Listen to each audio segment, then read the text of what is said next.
Pada aku Nadia belum makan, ku ambillah beberapa kue di sana, ku makan. Nyam, 1, 2, 3, semua ku makan. Termasuk kue lapis. Temakan sama Anggi. Udah habis kuenya baru teringat. Alah, temakan sama kue lapis tadi. Bapak kan baru meninggal. Kayak mana nih kan pantangan bapak? Assalamualaikum warahmatullahi wabarakatuh. Terima kasih sudah klik video ini. Oke, jadi di malam ini aku akan kembali lagi membawakan kisah horor Wawa part 201. Nah, di KW malam ini aku akan menceritakan pengalaman horor yang dialami sama Wawa kita dan juga keluarganya yang bermula dari sepotong kue lapis. Beneran kue lapis, Wak ya. Dan dari KW ini aku baru tahu kalau ternyata kue lapis ini juga termasuk dalam makanan yang pantang dimakan oleh keturunan suku tertentu pada momen-momen tertentu karena dipercaya dapat membawa sebuah malapetaka. Penasaran gimana mitosnya dan apa yang terjadi sama keluarga Wawa dan Wawa ini? Tanpa berlama-lama kita langsung masuk aja ke ceritanya. KHW kue lapis. Kue lapis judulnya, bisa masuk.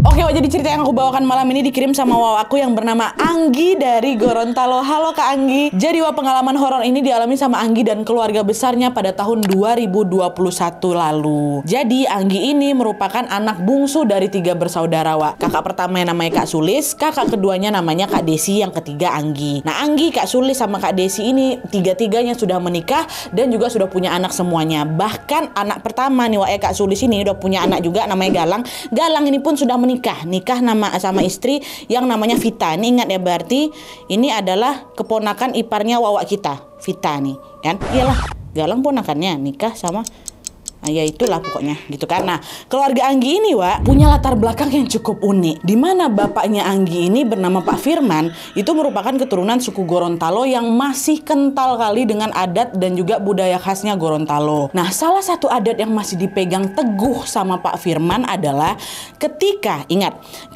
ada keluarga yang meninggal dunia, mereka dilarang makan makanan yang berasal dari tanaman merambat kayak ubi jalar, singkong, ketela, dan lain sebagainya. Dan selain tanaman berambat, Wak, mereka ini juga dilarang makan makanan yang bentuknya berlapis-lapis. Kayak apa? Kue lapis. Nggak boleh. Kenapa dilarang, Nadia? Emangnya ada apa? Ya kan, bertanya lah, Wak, ini kan. Nah, menurut kepercayaan yang Pak Firman nih, Wak, ya, larangan makan makanan dari tanaman merambat dan juga makanan yang berlapis-lapis pada saat ada kerabat yang meninggal dunia adalah simbol agar perasaan duka yang sedang mereka rasakan ini tidak menumpuk, tidak berlapis, dan tidak merambat ke keluarga yang lain. Atau sederhananya kayak gini lah, kalau misalnya ada satu keluarga yang meninggal dunia, harapannya keluarga yang lain ini nggak ikut meninggal juga, kayak gitu, Wak. Dan Pak Firman ini nggak pernah bosan ya mengingatkan pantangan nggak boleh makan makanan gitu kepada anak serta cucunya. Bahkan, Wak, ya, ketika mamanya Anggi meninggal dunia, Pak Firman sudah pasti memberlakukan pantangan itu. Dia selalu bilang ke anak-anaknya, ayo ingat ya pesan Bapak, jangan ada yang makan kue lapis atau makan makanan dari tanaman merambat. Ingat, nanti datang lagi, Nat. Ingat, jangan ada yang makan lagi ya. Kayak gitulah pokoknya. Pokoknya kami udah tahu. Iya pak, kata kami. Dan selama aku hidup sampai waktu itu, Nadia, ya, kami sekeluarga belum pernah sekalipun melanggar pantangan itu. Karena apa? Selalu diingatkan sama bapak. Nah, tapi ketika bapak kami yang meninggal dunia, Pak Firman meninggal dunia, Wak, pada tahun 2001, Anggi dan juga kedua kakaknya lupalah jalanin larangan itu, Wak. Dan ternyata hal itu berdampak cukup serius karena di sanalah keluarganya Anggi ini mulai mengalami rentetan kejadian yang menyeramkan. Giliran Pak Firman meninggal, kelanggar sama kami. Gak ada yang ngingetin, Nat. Nah, jadi ceritanya, Wak, pada bulan Juli tahun 2021, Pak Firman, bapaknya Wawa kita ini meninggal dunia karena terserang virus COVID-19. Ya kan waktu itu memang lagi tinggi-tingginya, karena abang aku aja juga ikutan meninggal kok. Nah, karena penyebab Pak Firman ini meninggal karena virus corona, otomatis jasadnya juga dimakamkan dengan protokol kesehatan yang memang sudah ditetapkan. Tapi meskipun nggak sempat melihat jenazah bapaknya, Wak, Anggi ini tetap mau menjalankan kebiasaan di keluarga besar kami, Nadia, yaitu setiap kali ada yang meninggal, pasti keluarganya ini selalu berziarah ke makam setiap pagi sampai 7 hari berturut-turut, ya kan. Tapi sayangnya rencana itu juga nggak jalan mulus kali, Wak, karena pada suatu pagi Anggi sama kakaknya ini bangun kesiangan. Anggi yang terbangun duluan langsung ngebangunin kakaknya yang kedua, berdua ini kan, kak bangun macam mana nih, kita telat nih nggak ke makamnya bapak kita, katanya kayak gitu. Nah Kak Desi kakak kedua bilang, alah udah telat kita nih, ya udahlah nggak apa-apa, biar aku aja lah yang pergi ke sana, kalian nggak usah di rumah aja jaga rumah, belum siap-siap lagi kan, nanti kelamaan dah, kakak aja lah pergi ke sana, nanti udah hilang pagi kita nih gitu. Akhirnya hari itu Kak Desi aja, Wak, yang tetap pergi ke makamnya Pak Firman, sementara Anggi sama Kak Sulis di rumah itu aja. Mereka masih tinggal di rumah inti, Wak. Nah selain telat berziarah, Wak, mereka ini juga lupa masak nasi, masak lauk, lupa semua, capek kami mungkin waktu itu karena dia. Akhirnya Kak Sulis minta tolonglah anaknya siapa Galang yang udah beristrinya untuk beli beberapa kue di pasar, tolonglah nak beliin kue gitu. Dengar permintaan mamanya, Galang nurut lah, pergilah dia ke pasar, belilah berbagai macam kue. Salah satunya apa? Kue lapis, dibilang dibeli sama Bang Galang tuh. Nyampe di rumah, Galang taruhlah kue-kue yang udah dia beli itu di atas meja makan. Terus di saat yang sama Anggi notice ada banyak makanan nih di atas meja makan. Lapar aku, belum makan. Ku ambillah beberapa kue di sana, ku makan. Nyam 1, 2, 3, semua ku makan, termasuk kue lapis. Temakan sama Anggi. Udah habis kuenya baru teringat, alah, temakan sama kue lapis tadi. Bapak kan baru meninggal. Kayak mana nih kan pantangan bapak? Anggi, Wawa kita yang makan yang larang pantangan itu. Karena panik dia langsung pergi ke rumah salah satu tantenya. Tantenya namanya Tante Sarah. Kebetulan pula Tante Sarah ini orang pintar lah gitu. Dia bisa lah kayak gitu kan. Dia ceritakan lah itu semua kejadian. Tante tadi gini kayak mana ya, aku nggak sengaja pula makan kue lapis tuh. Udah makan sama mu, udah telan dah. Kenyang aku sekarang. Ya udahlah, semoga aja nggak kenapa-napa ya sama keluarga kita. Udah kamu berdoa aja, kata si Tante Sarah ini. Iya Tante, kataku kan ada ya. Dah tuh, awalnya memang nggak ada apa-apa, Wak. Anggi tidak mengalami kejanggalan apapun sampai acara tahlilan 7 hari 7 malam bapaknya ini selesai digelar. Acara tahlilan kecil-kecilan lah, kan masih COVID tuh. Nah tapi memasuki hari ke-8, disitulah kabar tidak mengenakan mulai datang menerpa keluarga besarnya Anggi. Pada hari itu Anggi dapat kabar kalau salah satu keluarga jauhnya meninggal dunia. Bukan karena COVID, Wak, sakit katanya. Dah itu hari ke-18. Hari ke-14 adik kandungnya Pak Firman, which is omnya Anggi, meninggal dunia juga. Sakit juga, bukan karena COVID ya. Bukan karena COVID, walaupun memang COVID lagi tinggi-tingginya, tapi bukan karena COVID waktu itu, Nat, kata si Anggi. Dan yang lebih mengagetkan lagi, Vita, masih ingat kalian siapa Vita nih? Istrinya Galang. Ya, keponakannya Anggi tadi tuh juga kehilangan calon bayi yang sedang dikandungnya. Nah di situ apalagi kalau aku nggak berpikir yang enggak Nadia, apa ini ada kaitannya sama mitos makan kue lapis kemarin ya? Ini betulan nyata nih, nggak ya kepercayaan bapak aku secara turun temurun nih.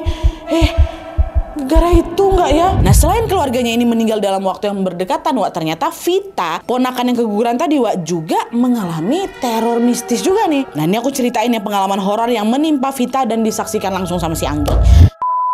Jadi ceritanya pada saat itu Vita ini sedang mengandung anak pertamanya yang keguguran tadi, Wak. Usia kandungan waktu itu sudah lumayan besar, nah dia udah masuk 6 bulan 2 minggu lah gitu kan. Nah kehamilan Vita ini juga pertama-tama berjalan lancar-lancar aja, Wak, be aja, sehat-sehat aja lah gitu.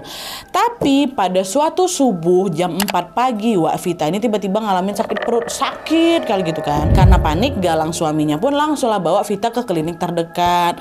Sampai dia ke klinik, Vita langsung diperiksa lah sama bidan. Bidan itu bilang, Ibu, mohon maaf Bu, barusan kami cek detak jantung bayi udah nggak ada katanya. Yang betul lah, nggak mungkin, orang tadi aku masih ngerasa bayi aku gerak-gerak kok.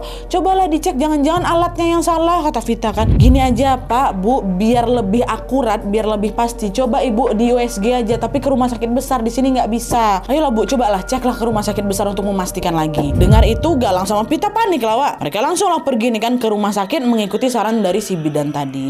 Setelah diperiksa, ternyata yang dibilang sama bidan tadi betul adanya, Wak. Bayi yang dikandung sama Vita sudah meninggal dunia di dalam kandungan. Dapat kabar itu histeris lah kan, Mbak Vita ini, Mas Galang juga. Tapi apa boleh buat, memang sudah takdir kayak itu. Mereka pun langsung pulang ke rumah dan memakamkan bayi itu dengan penuh isak tangis. Dah itulah ceritanya kenapa bisa keguguran.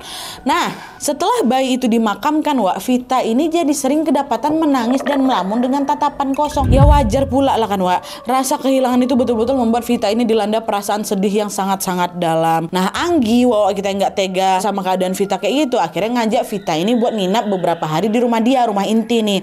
Vita setuju lah kan, iyalah kak ikutlah aku ke sana gitu. Dan sejak malam itu Vita nginap lah ini Nadia di rumah kami untuk sementara waktu. Sebenarnya sih mereka berdua nih tinggalnya memang nggak di rumah inti, mereka tinggal di kos-kosan pas di belakang rumah inti gitu. Dibanding si Vita ini sendirian, adalah yuk tinggal aja sama kami dulu gitu. Nah disinilah nih kejadian horor itu dimulai Wak. Di malam pertama Vita menginap di rumah, tiba-tiba saja Anggi dengar ada suara berisik-berisik dari atas genteng Nat. Macam suara orang-orang lagi garuk-garuk genteng rumah aku tuh, larut genteng aku seng gitu, makin jelas kan, krak krak krak krak. Gak lama berselang tiba-tiba terdengar lagi suara anjing tetangga gonggong, gonggong, nggak berhenti kan, kayak gitu nggak sih? Ya kayak gitu, kasih efek gak berhenti. Di situ Anggi mikir, kok tumben ada suara-suara ini, perasaan malam-malam kemarin gak pernah ada loh kayak gini berisik. Pun selama aku tinggal di sini gak ada suara-suara aneh kayak gini Nadia. Kata siapa? Kata Anggi. Nah meskipun keheranan, Anggi berusaha untuk positive thinking. Oh ini bukan apa-apa nih, mungkin aja di genteng tadi ada kucing lagi berantem gitu kan, bisa jadi kan. Dan ternyata meskipun sempat mendengar suara aneh Wak, malam itu berjalan tanpa ada kejanggalan apapun. Itu aja tuh gangguannya. Itu hari pertama. Nah waktu memasuki malam kedua ada kejadian yang aneh lagi. Malam itu waktu lagi tidur, Anggi dengar ada suara Kak Desi ngetuk-ngetuk pintu kamarnya nggak santai. Anggi cepat keluar, Vita bahaya nih dek, bangun kau, kata gitu. Ada apa nih Kak, emangnya Vita kenapa, kata si Anggi kan. Itu Vita mulutnya keluar busa, badannya keras sekali. Aku takut dia kenapa-napa. Masa Kak mana dia, kata si Anggi kan. Tadi dia nggak kenapa-napa loh, jalanlah ini ke kamarnya si Vita. Sesampainya di sana Anggi nengok Vita lagi terbaring dengan kondisi matanya melotot Nadia, mulutnya keluar busa. Waktu itu aku mikir, wah budir anak nih, minum racun dia nih, apalagi dia lagi berduka ya kan Wak. Tapi setelah diamati lebih lanjut, enggak nih, enggak bundir dia, enggak keracunan dia, kesurupan dia nih, kata si Anggi. Nah untuk membuktikan dugaan itu Nadia, aku inisiatifku jepit itu jempol ya kan, pakai kaki aku, pakai tangan aku, jempol kakinya kan, aku bacain selawat. Disitulah langsung teriak si Anggi. Dia berteriak kesetanan macam mana? Terus dia menatap ke arah ke arah jendela dan matanya tiba-tiba putih semua. Nak terbayang maka. Wow, kata dia kayak gitu. Kesurupan dia berarti kan. Detik itu juga Anggi minta Galang, suaminya Vita, untuk menjemput Tante Sarah, bibinya orang Bintan tuh. Udahlah Galang pergi nurutin permintaan Anggi dan dia langsunglah jemput Tante Sarah. Selang beberapa menit kemudian mereka sampailah itu di rumahnya Vita. Dan ternyata waktu pergi ke sana Tante Sarah nih bawa juga anaknya namanya Rohman ya. Setelah melihat kondisinya Vita, Tante Sarah pun langsung meminumkan segelas air yang sudah didoakan ke Vita. Dikasih, alhamdulillahnya Vita pun berangsur-angsur sudah sadar kembali nih Wak. Nah pas Vita udah sadar, aku tanyalah, Vita kenapa kamu kok tiba-tiba bisa kesurupan? Iya aku juga nggak tahu. Tadi seingat aku terakhir aku dengar ada suara orang lagi garuk-garuk genteng. Terus tiba-tiba badanku kaku, udah nggak bisa digerakin, kata Vita kayak gitu. Belum sempat Vita nyelesain lagi ceritanya, masih ada ceritanya lagi kan. Gantian Kak Desi, kakak kedua aku Nadia, dia lagi yang kesurupan. Ketawa dia, ketawa ngelengking kan sambil tangannya menunjuk ke pintu samping rumah tuh. Dia bilang apa Nadia? Keluar, katanya. Tante Sarah ambil lagi gelas, di baca-bacanya air ini, dikasihlah ke Kak Desi. Dah minum dibacain doa. Nah setelah 20 menit berlalu, sadar lagi Kak Desi. Kak Desi sadar, gantian Vita lagi yang kesurupan Wak. Kayak gitu. Dan kalian tahu setelah Vita nih sadar, balik ganti Kak Desi kesurupan. Kak Desi sadar, balik Vita lagi kesurupan, ganti-gantian kayak gitu. Dan yang lebih seramnya lagi Wak, pada saat sosok itu merasuki tubuhnya Vita, dia sama juga bilang juga ke arah pintu tuh, keluar sampai kayak Kak Desi kan. Di situ Tante Sarah nanya, apa nih maksudnya keluar, maunya apa nih? Buka pintu itu biar temanku di luar bisa masuk. Ajak kawan-kawannya suruh masuk dalam rumah tuh, apa nggak takut juga orang-orang dalam tuh Nat? Nah di situ pertama tante aku nggak mau nurutin permintaan si sosok itu Nadia, tapi gegara Tante Sarah nih capek juga nyadarin Vita, nyadarin Kak Desi terus-terusan kesurupan. Akhirnya Tante Vita pun menuruti kemauan sosok itu Wak. Oke, ini aku buka nih pintu ini, tapi bentar, Anggi tolong ambilin tempurung kelapa sama korek api, bawa ke sini, kata dia kayak gitu kan. Oh iya tante bentar, aku ambil lah itu Nadia, kasih depan dia. Nah, udah siap ya. Oke, sekarang buka pintunya, kata Tante Sarah kan. Protes aku Nan, tante Tante yakin dia mau dibukain pintunya, katanya dia bawa kawan-kawannya. Nanti kayak mana kalau misalnya kesurupan mereka makin parah? Ya kalau misalnya mereka berdua aja, kalau kami juga ikutan kesurupan, macam mana Tante sendiri nanti? Udah insya Allah nggak apa-apa. Nggak bisa masuk setan-setan tuh, udah kalian tenang, bantu doa aja, kata si Tante Sarah. Ini posisi Vita sama Desi masih ganti-gantian kesurupan nih kan, Wak. Nah karena Tante Sarah udah bilang kayak gitu, ya mau nggak mau aku turuti lah, aku sama Rohman nih, nah dia anaknya si Tante Sarah ini kan. Nah tepat di saat pintu itu dibuka, wah di situ aku memang nggak bisa nengok ya Nadia ya. Tapi waktu pintu tuh terbuka, disitulah bau busuk langsung keluar menyebar dalam ruangan. Bau kali, tapi nggak ada wujudnya, Wak. Nah disitulah Tante Sarah langsung dibakarnya tempurung kelapa dengan korek yang dia pegang tadi dah. Dibakarnya lah tempurung itu. Ngapain Tante Sarah? Lagi ritual, Wak. Dan ritual itu katanya bertujuan agar setan-setan yang tadi depan pintu tuh nggak mau masuk dalam rumah. Dan selain membakar tempurung kelapa, Wak, untuk menjaga supaya setan-setan depan pintu yang nggak nampak nggak masuk, Tante Sarah tuh duduk dia di depan pintu tuh sambil nyalain rokoknya kan. Nah FYI di samping rumahnya si Anggi tuh ada gang kecil gitu, lebarnya sekitar 3-4 meter lah. Nah dia ada gang gitu kan, ada kayak tembok lah gitu. Nah dia tegak sini kan sambil ngerokok nih Tante. Nah nggak lama kemudian, Wak, Tante Sarah bilang, astagfirullah, astagfirullah, banyak kali yang ngincar Vita, katanya gitu. Apa Tante? Banyak Tante, kataku, karena dia penasaran lah aku. Nah menurut penglihatan Tante Sarah, Wak, wujudnya memang macam-macam. Ada perempuan, rambutnya panjang, matanya merah. Ada sosok kurus kering, tapi tingginya kayak 15 meter tuh. Ada sosok kepala buntung. Ada yang botak, ada. Nah waktu Tante Sarah lagi nyebutin sosok-sosok tadi, tiba-tiba ceritanya terputus kan. Ada, terdiam dia Tante lain langsung kan. Waktu ucapan yang terputus itu, Tante Sarah rupa-rupa langsung teriak, Wak, ke arah pintu. Ada. Kalian mau cari apa? Kata. Jangan ganggu anak ini. Kalian mau pulang sendiri atau aku yang antar pulang? Kalau aku yang antar pulang, kalian nggak bisa pulang ke tuan kalian loh. Tahu Tante Sarah, Wak, ngakak seolah-olah sedang menertawakan setan-setan tadi. Nah dia, disitulah waktu ku tengok, ngapa Tante Sarah nih tadi dia garang kali ya kan, ini kenapa dia tiba-tiba ketawa nih. Belum sempat Anggi memahami maksud Tante tadi, Wak, Anggi dibuat terkejut ketika ku tengok Tante Sarah yang tadinya duduk depan pintu lagi mendeskripsikan setan-setan apa di dalam di luar sana tuh, tiba-tiba melompat dia ke gang kecil di samping pintu tuh, melompat betul-betul luar, melompat kayak gitu loh, Wak. Dan habis melompat Tante tuh berjalan dengan posisi ngerangkak macam hewan berkaki 4 dekat samping gang itu macam harimau. Karena memang Anggi semuanya dengar si Tante ini mengaum-ngaum dia. Disitulah aku yakin, kesurupan harimau ini Tante, kata si Anggi. Astagfirullahaladzim, Tante Sarah kesurupan tolonglah nih, kayak mana nih. Nah denger itu Rohman anak Tante tadi langsung lah juga berlari ngejar mamanya, nyusul, nanti terkabur pula mama aku kan. Nah nggak lama kemudian Rohman pun macam ditariknya rambut mamanya dikit, seolah-olah sedang menahan mamanya supaya jangan ngejar setan-setan tadi. Di situ si Rohman bilang, udah mak biarin, udah nggak usah dikejar sosok itu, kata gitu kan. Dah denger kayak gitu Tante Sarah diam, terus gak lama sadar langsung Tante Sarah.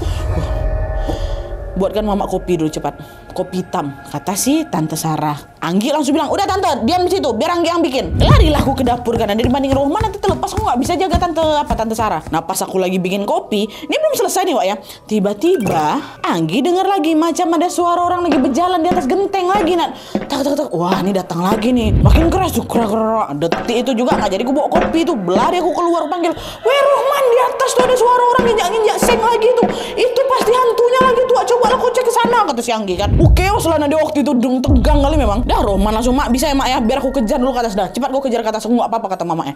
Pergilah dia ke balkon lantai 2 buat ngecek, dan ternyata, Wak, di atas genteng depan balkon itu Rohman melihat ada sesosok makhluk jelmaan yang memang hobinya suka mengganggu warga tempat aku tinggal, Nadia. Dan makhluk itu dikenal dengan nama Ponggo. Apa tuh Ponggo, Wak? Jadi Ponggo itu sebenarnya Ponggo ini kuyang, Wak, kata Anggi ya. Jadi orang Gorontalo kata Anggi bilangnya Ponggo bukan kuyang. Bentuknya bentuk Ponggo tuh persis sekali kayak kayak uyang pula, kayak kuyang. Ada kepalanya terus ada organ dalamnya bergelantung gitu. Dan Ponggo ini juga berbahaya, Wak, karena mereka sering sekali mengincar korban dengan cara menghisap darah mereka. Nah nyadar ada Ponggo di situ, Rohman langsung bilang, "Ma, ada Ponggo, Ma. Lagi ngincar sesuatu dia nih. Cepat kau ambil sapu lidi, 7 helai biar aku yang ngusir dia," kata Tante Sarah kan. Setelah mendapatkan lidi itu, Tante Sarah nih yang gantian naik ke lantai 2 buat ngusir si Ponggo itu. Di situ Tante Sarah langsung bilang, "Oh jadi kau tuan dari setan-setan yang datang bilang tadi ya, pergi nggak lo? Pergi, jangan kau incar anakku di sini, katanya Vita maksudnya kan. Tapi Ponggo tuh justru macam nggak peduli apa yang dibilang sama Tante Sarah. Nah dia masih terus kayak melayang-melayang gitu di atas genteng, macam nggak mau pergi. Karena diucapin baik-baik nggak berhasil ya kan, nggak nurut dia. Tante Sarah itu dipukul lah. Itu dipukulnya lidi tadi ke Ponggo, tak dikeprek 3 kali kan. Dan disitulah Wak Ponggo yang semula dalam posisi terbang jatuh dia, tapi nggak jatuh ke bawah tanah Wak, dia jatuh ke genteng depan rumahnya si Anggi. Jadi ada genteng lagi kan, tadi lantai 2 kan, jatuhnya di genteng lantai 1 berat. Dan untuk kesekian kalinya Tante Sarah menyuruh si makhluk itu pergi nggak kau? Masih batu dia nggak mau pergi dah, digeletakkan aja lah tubuhnya kan, dia jatuh dia digeletaknya tubuhnya kayak gitu. Oh nantang gue ya, kalau kau nggak mau balik mati di sini, kau nggak bisa balik nanti kau ke dalam badanmu. Kalian masih ingat kan kalau Kuyang kemarin, cerita Kuyang itu, Kuyang atau Ponggo ini sebenarnya kan jelmaan manusia kan Wak, jelmaan. Ya kok dia mati sih nggak bisa dia balik ke tempat apa tuh? Nah diancam kayak gitu baru sosok itu terbang dan dia pergi deh. Pas si Ponggo itu pergi, barulah kesurupan yang melanda Vita dan Kak Desi menghilang dengan sepenuhnya. Nah sampai di sini mungkin ada yang penasaran, kenapa Vita sama Desi ini kesurupan? Nah dia kenapa yang lain baik-baik aja? Ada Galang, ada aku, ada Anggi kan, Kak Sulis, ada siapa apa segala macam, kenapa nggak kenapa-napa? Nah berdasarkan penjelasan dari Tante Sarah Wak, yang orang pintar ini, Vita ini sengaja diincar sama Ponggo karena kondisinya sedang melemah, kan baru berduka. Ditambah lagi Vita ini sedang dalam masa nifas, di mana darah nifas itu senang kali sama Ponggo Wak. Nah tuh kalau Kak Desi kenapa Nat? Kalau Kak Desi sebenarnya dia ini bukan target utama, tapi lagi sial aja Wak Gegar. Waktu itu dia lagi haid dan kondisi tubuhnya juga sedang melemah gitulah, jadilah dia ini ikut diganggu juga. Nah kalau seandainya kurunut lagi dari atas nih Nadia, ini kata Anggi ya, kalau kurunut dari atas nih Nadia, segala gangguan yang dialami sama Vita sama Kak Desi itu berawal dari aku yang melanggar aturan makan kue lapis.